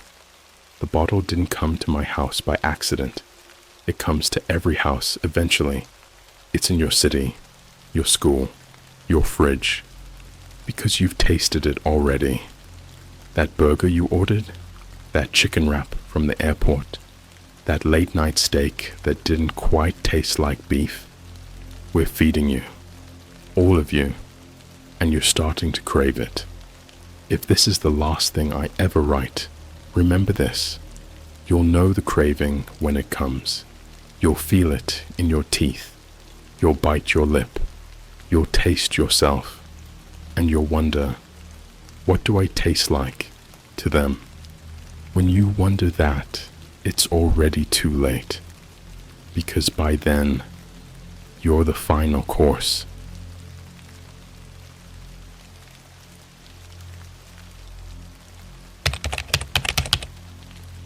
DarkWeb scientist, help me to reach the speed of light. Now the time itself stopped making sense. Yo, I've never posted on Reddit before, especially not here. But after what happened to me last year, I can't just keep this inside anymore. I've been sitting on this for months, thinking it would stop. Thinking maybe I was just tweaking. Maybe I imagined it. But no, this is real. I don't even care if people think I'm crazy. I just need to get it out. So let me take you back. It all started in the summer of 2024. I had just turned 19, living in Chicago at the time, and had nothing going on. I dropped out of community college after 1 semester, was working the overnight shift at a Walgreens, and spending most of my time doing dumb crap online. I was deep into YouTube horror channels, like Here's My Story, Onesie Entertainment, all that animated horror stuff. You know, the ones where some kid gets kidnapped at a Chuck E. Cheese, or a teacher turns out to be a serial killer. I'd binge those while eating ramen at 2 a.m. with my cat, Pickles, perched on my shoulder like a mini gargoyle. My life was boring and borderline pathetic. Anyway, it was sometime around August, when I stumbled across this weird, tiny YouTube channel. No voiceover, no face cam, just a video called 001, Light is not what you think it is. We're lying to you. It had 12 views, no likes, comments disabled. The thumbnail looked like a broken VHS tape, overlaid with some kind of circuit board. It was creepy, but not in a cheap horror way. More like someone was genuinely trying to say something the world wasn't supposed to hear. So obviously, I clicked. The video was strange. It was all text on screen, like a PowerPoint someone made in their garage, but it had this old school synthwave music playing quietly behind it. There were diagrams of light particles, formulas that looked real but way above my pay grade, and constant references to observable acceleration resistance and interference loopholes. The weirdest part, the last screen just said, to reach the speed of light, you must first make peace with time. If you are ready, check your inbox. I thought it was part of some ARG or art project. I even laughed to myself and was like, cool concept, 7.5 out of 10. I closed YouTube and went back to playing some dumb Roblox horror game with my friend Mason. Here's where it got weird. I opened Gmail later that night and saw a new email. No subject line, no sender name. Like, literally the sender was just @ symbol, @ symbol, @ symbol, .dark. It had one sentence. I saw you watch the video. I can show you how to move beyond time. Now, I know what you're thinking. Scam, phishing, some loser trying to creep me out. Trust me, I thought the same. But the thing is, it had my full name in the email body. First, middle, last, and not the name I use on any socials.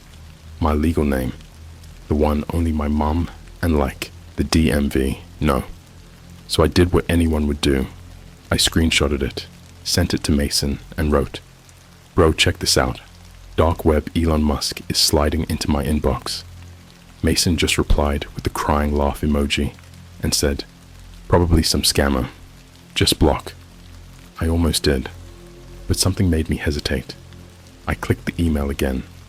At the very bottom, there was a tiny hyperlink, almost invisible unless you highlighted it. It said, "Verify reality. Click here."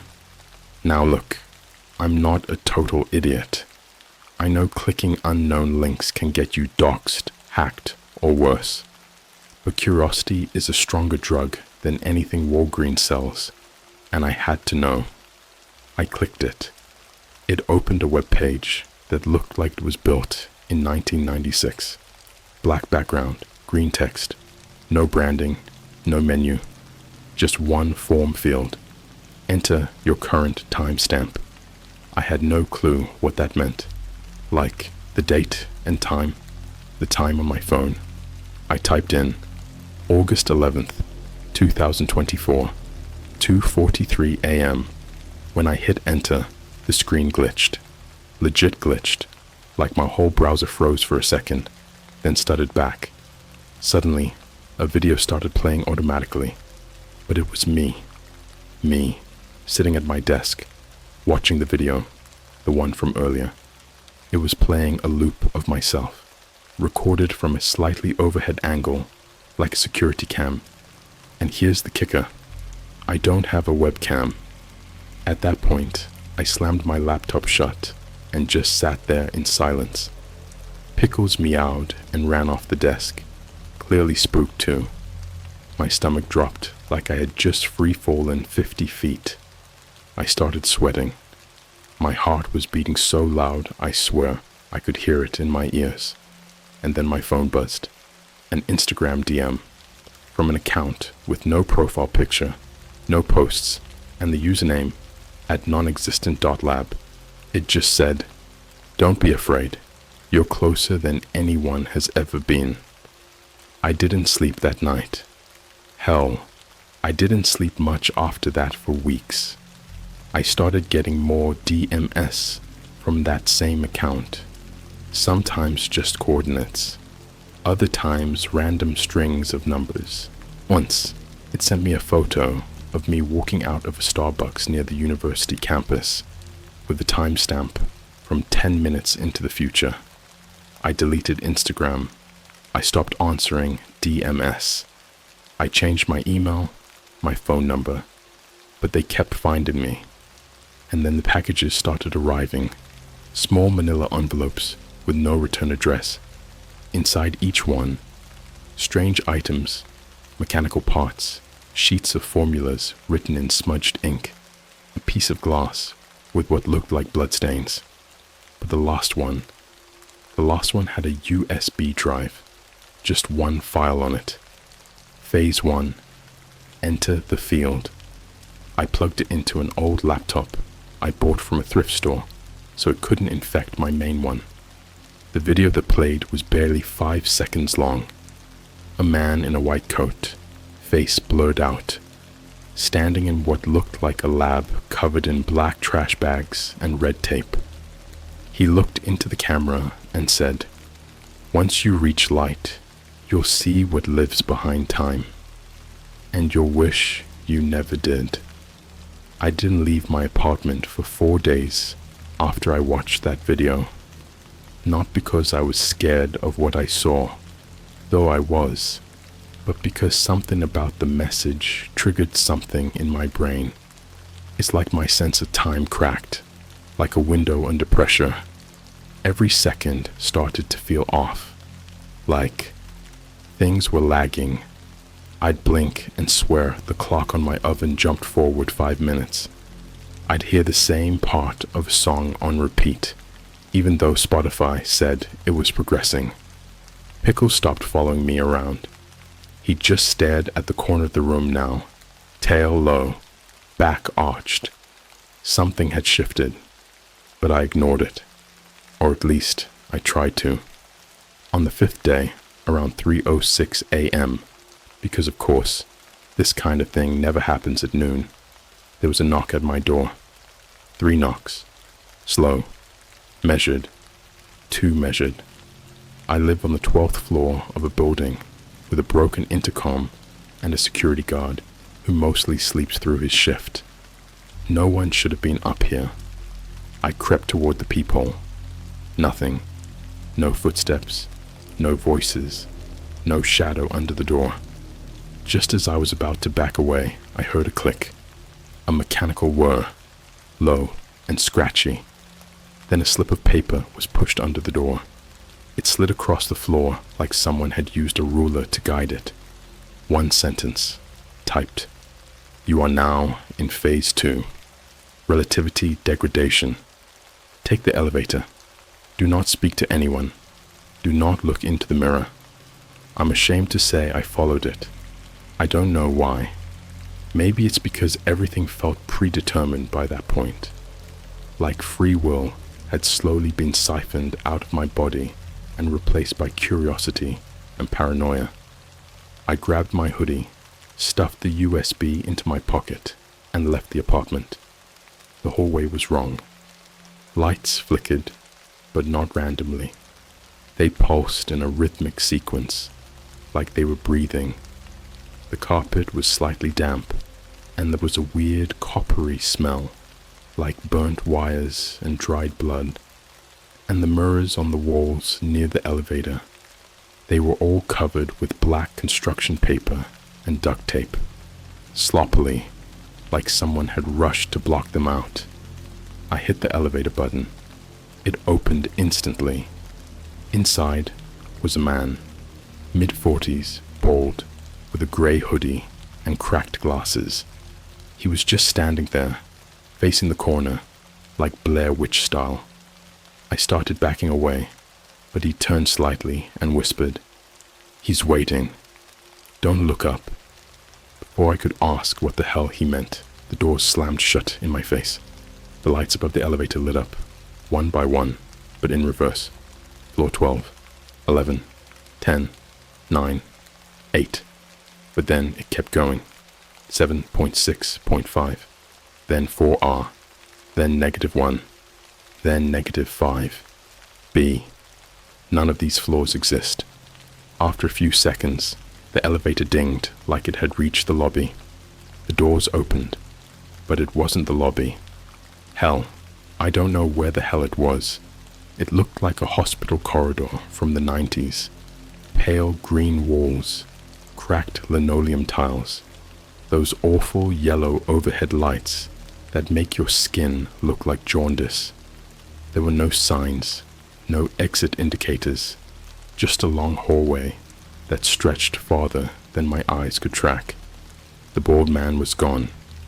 I stepped inside. Instantly, I noticed my feet didn't make any sound, like the floor was absorbing every step, and the silence was complete. No buzzing from the lights, no air circulation, nothing. I pulled out my phone. No signal, no Wi-Fi. Even the clock on the screen was frozen at 3:06 a.m. At the far end of the hallway, I saw a red door. I walked toward it. The closer I got, the more everything started to blur. My thoughts, my vision, my sense of being, like the edges of reality were melting. By the time I reached the door, I was half numb, heart racing, but unable to panic. There was no handle, just a keypad. And when I looked closer, it was already blinking green. Access granted. The door opened itself. Inside was a lab, but not like a science lab from school. This was a Frankenstein mess of wires, blood-smeared papers, rusted medical tools, old CRT monitors stacked on top of each other, all showing different camera feeds from places I recognized. My apartment, my Walgreens, the Starbucks by my old college, even Mason's house. They had been watching me for months. Then I saw him. In the far corner, hunched over a monitor, was the same man from the video, the blurred-faced scientist. Only now, he wasn't blurred. His skin looked stretched, like it had been replaced and stapled on. His left eye was pure black. The other one was white with a bleeding red iris, and when he turned to me, he smiled like a cracked porcelain mask, too wide, too dry.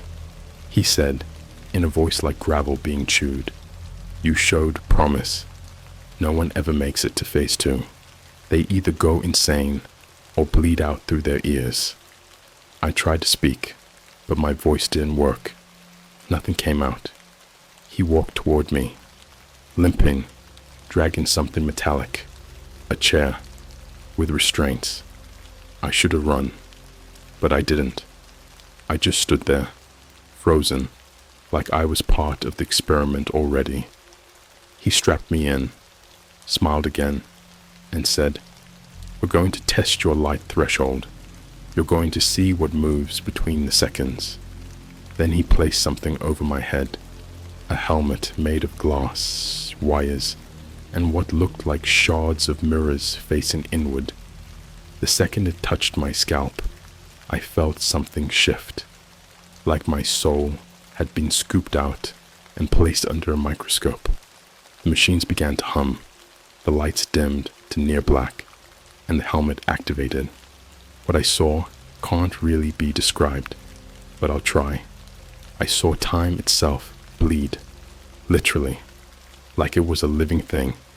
I saw my past memories being shredded and rearranged, flashes of my mom's face melting into Mason's voice. The Walgreens aisles turned into rivers of teeth. My body detached from me. I could see it twitching in the chair, but I was floating above it. Then I saw something that shouldn't exist. A figure, tall, faceless, but made of static and light. It had too many limbs, too many eyes that blinked in and out of the folds in its body, like holes in reality. It reached toward me and whispered in all the voices I've ever heard, "Time does not belong to you. Return or unravel." And then I snapped back. I was back in the chair, strapped down, screaming, my nose bleeding. The scientist? Gone. The lab? Empty. But the screens were still on, except now They all showed the same feed. Me, right now, from above, watching me stare at the monitor. Then they all cut to black. One word appeared. Phase 3 begins now. I woke up back in my apartment. Door locked. Everything as it was. Except time hasn't worked properly since. Clocks don't sync. My phone's calendar loops random dates. Pickles? He disappears for hours, then comes back wet and trembling. Mason doesn't answer calls anymore.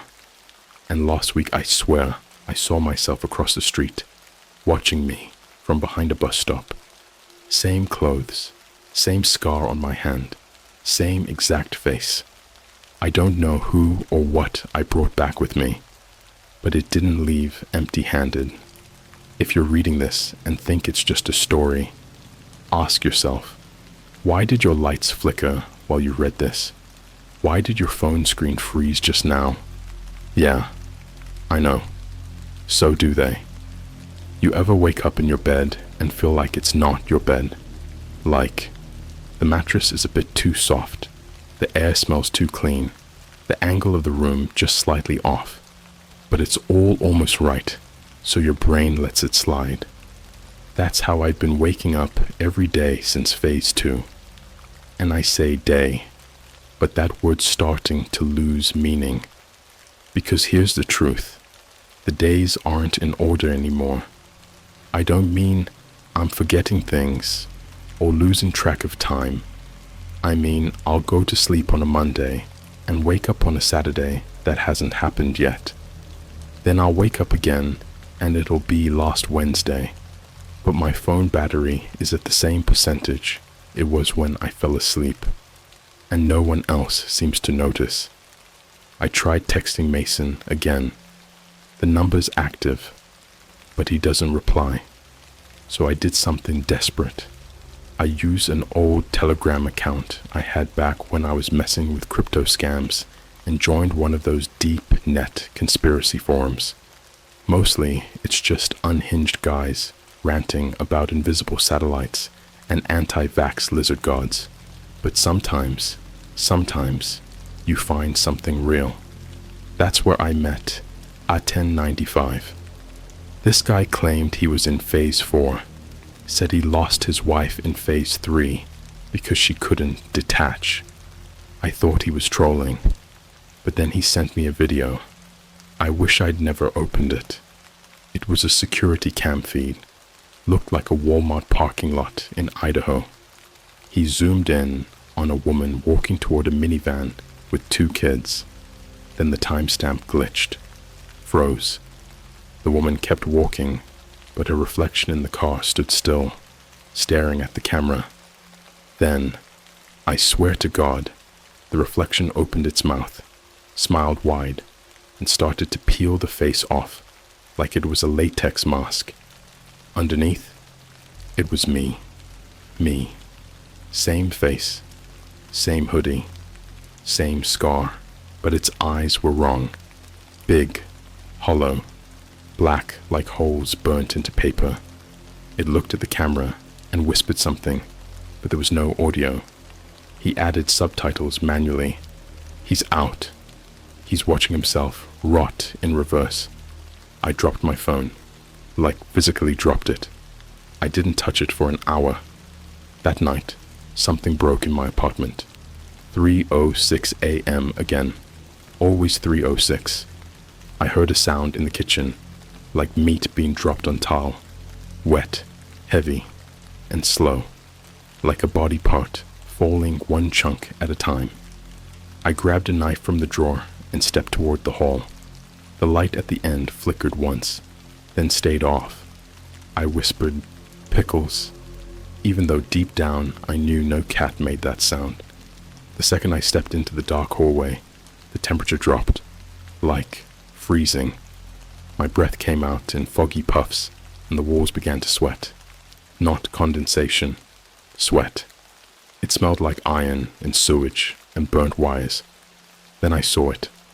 A shape. Tall. Wrong. Not humanoid wrong, but geometry wrong. Like the rules of physics refused to make its limbs make sense. It twitched like an error in a YouTube buffer.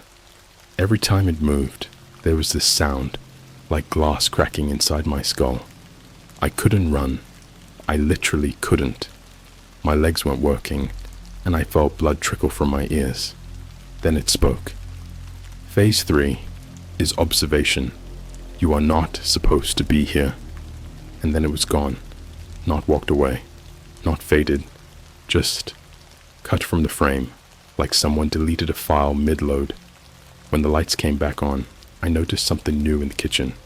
It was me, lying on the floor, pale, naked, eyes wide open, mouth stretched in a scream that was too wide. The fingers were broken at every joint. One leg was missing. Where the left arm should have been, there was a note, nailed into the bone. It said, "Time resisted. We removed the copy. Your existence is doubled. One must degrade." I screamed. I ran outside barefoot and shirtless into the city night, but the second I stepped onto the street, I wasn't in Chicago anymore. It was empty. Not just the street. Everything. No cars. No lights. The buildings were paper cutouts. Literal flat facades, like I was on a movie set that had collapsed. I ran for what felt like hours, but everything looped. Buildings repeating. Windows glitching like bad Minecraft chunks. I finally collapsed near a fake McDonald's. When I looked up at the golden arches, the logo twisted, became the eye again, the one from the lab, that black bleeding hole surrounded by wires. And then I saw him again, the scientist, or something wearing him. He was standing by the fake drive-thru, head tilted, holding something in his hand. It was my phone. He spoke in a voice that sounded like static trying to scream. "You're interfering. Phase 3 requires silence. You brought time with you. You'll rot both sides if you don't isolate." Then he started walking toward me.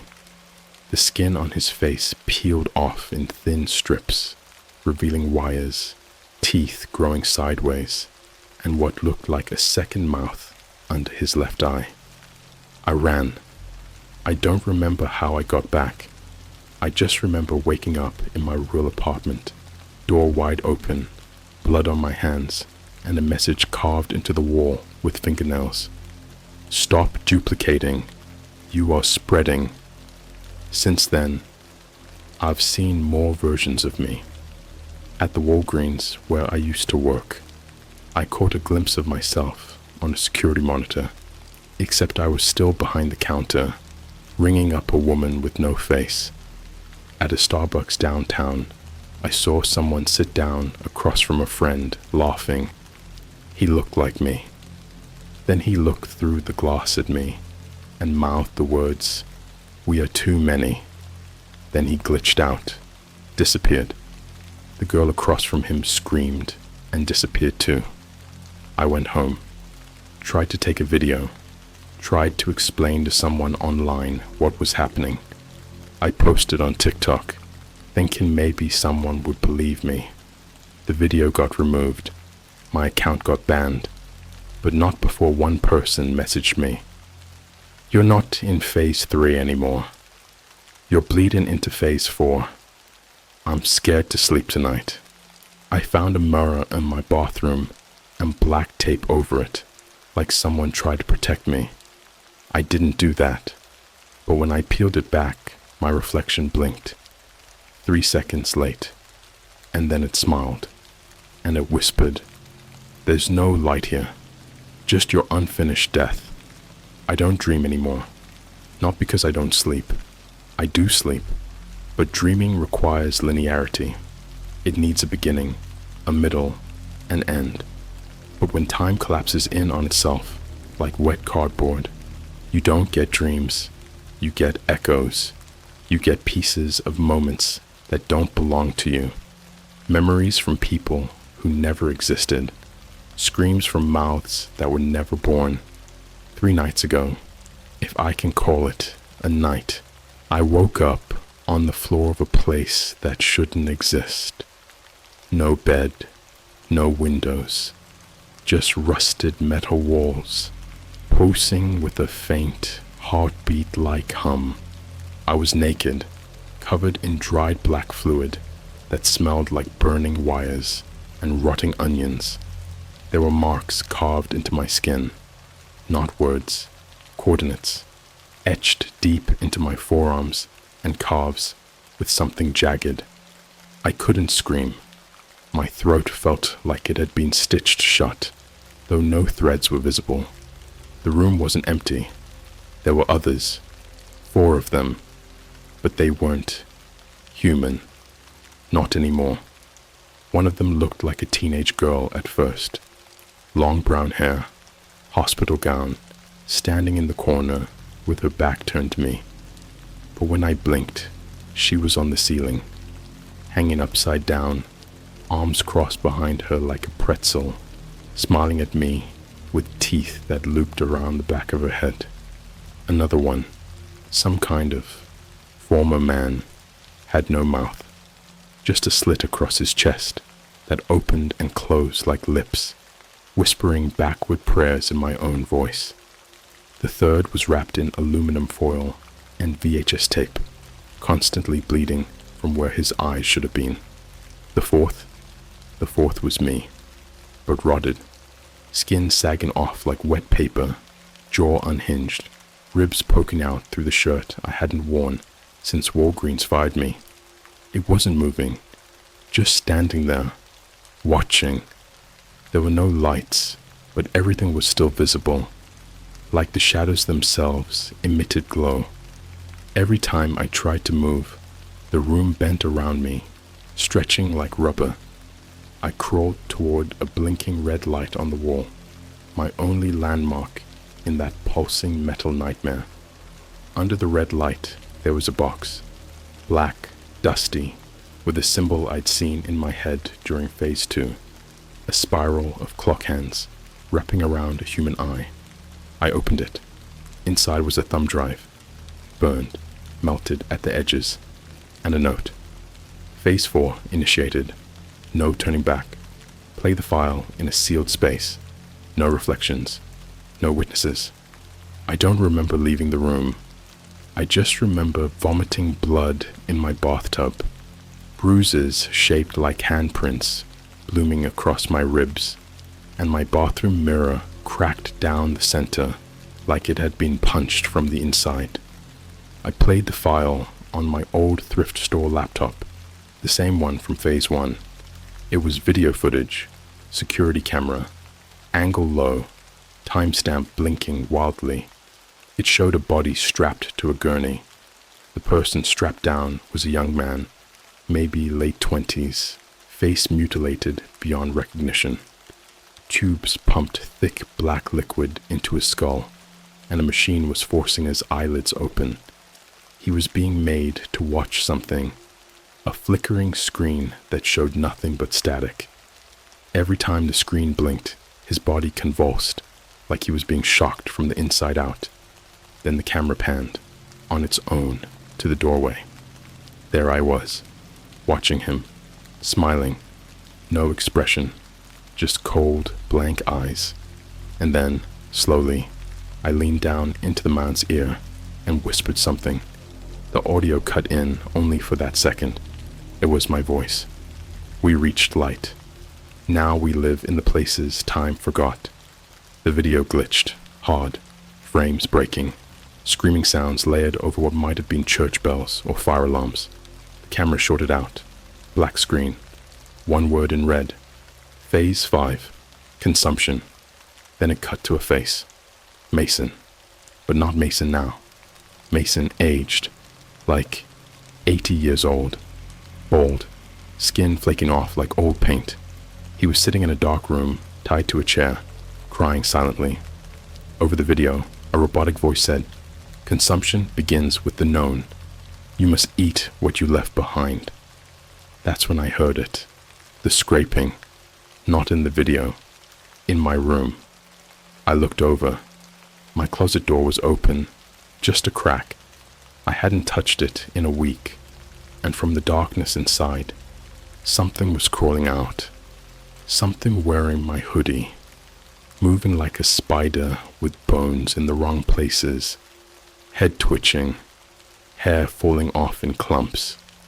It made no noise, but the sound of its fingernails dragging across the hardwood was enough to make me start convulsing with dread. I couldn't move, not because I was paralyzed, but because I recognized it.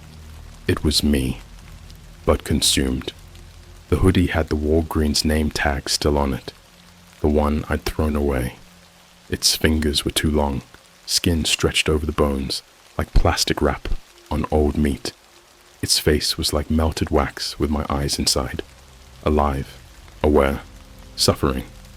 It crawled to my feet, sat in front of me, tilted its head like a confused animal.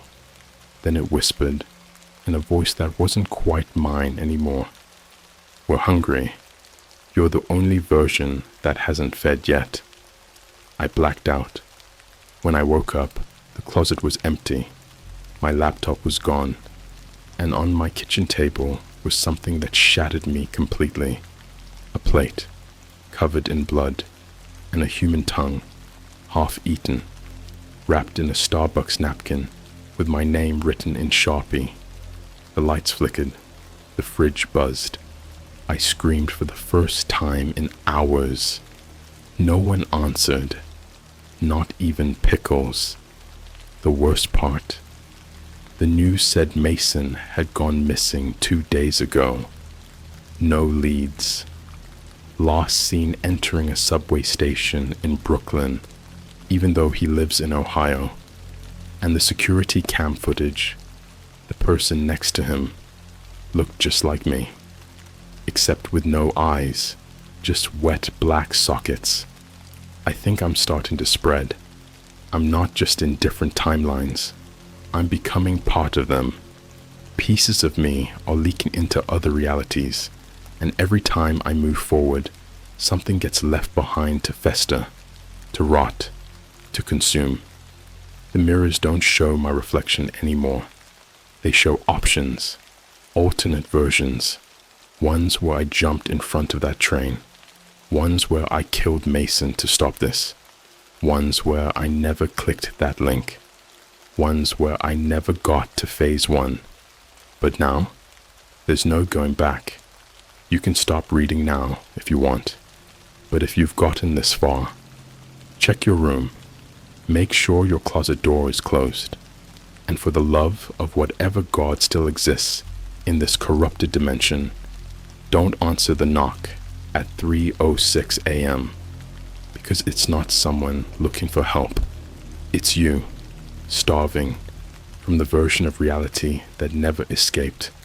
I haven't eaten in 5 days, but I'm not hungry. That part of me is gone, left behind somewhere between a glitch in a subway tunnel and the lost reflection that mouthed my own death back at me. My body keeps twitching at night, like my nerves are remembering versions of pain I never lived through. And when I try to scream, the sound is delayed, like it has to travel across multiple realities before it catches up to my mouth. I don't know if I'm still alive, or if alive means anything anymore. But here's what I do know. They lied about light. Light isn't a speed limit. It's a door. And we were never meant to open it. The final phase started last night. 3:06 a.m. Every clock in my apartment buzzed like a swarm of flies and synced for the first time in weeks. My phone screen lit up on its own.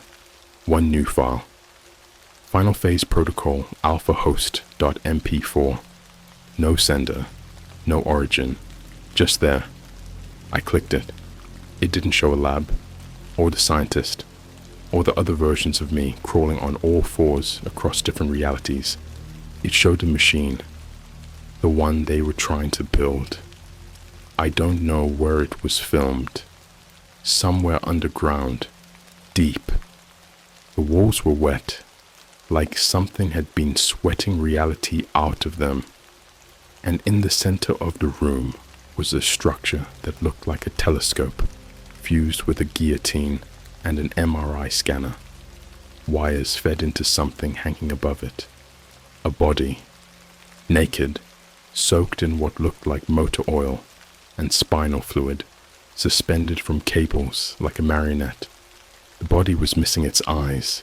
Its jaw was hanging so low it nearly touched its chest. But the face, it was me. Not metaphorically, literally. I recognized the scar on the eyebrow from when I fell off my bike at 12, the mole on the neck, the chipped tooth. It was me. And then the voice came in, robotic, cold, like it was being read by something that learned human tone but never learned human meaning.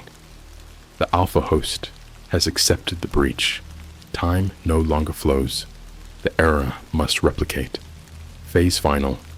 Merge. The machine activated. There was no flash of light, no explosion, just silence. And then the video looped. It started playing in reverse, faster each time, until the body in the video started screaming backward. Blood reversed into its skin. Its ribs unbroke. Its skin reformed in jerking, unnatural movements, like frames of film stitched wrong. I slammed the laptop shut, but the screaming didn't stop. It was in the room now, inside my walls. I tore the black bag off my bedroom mirror. I looked into it, but I wasn't there. Instead, I saw a room, lit only by flickering fluorescent light. It looked like a meat locker, but the walls were made of television screens, each showing a different me. Some screaming, some dying, some smiling with teeth too long, some with no skin, some trapped in tiny boxes. One, vomiting blood on a Starbucks floor. Another, nailed to a wall by rusted forks, blinking at me in perfect sync. And in the center of that room, something was coming through. It didn't walk. It tore through the mirror like a crow rips through flesh. No form, no face, just light. But not the kind that comforts. The kind that burns memories out of your head and boils your thoughts into data. It crawled through my reflection like water breaking surface tension, dripping onto the floor, becoming something with my face, but stretched, inflated, smiling too much. I turned around. Nothing was behind me. I looked back at the mirror.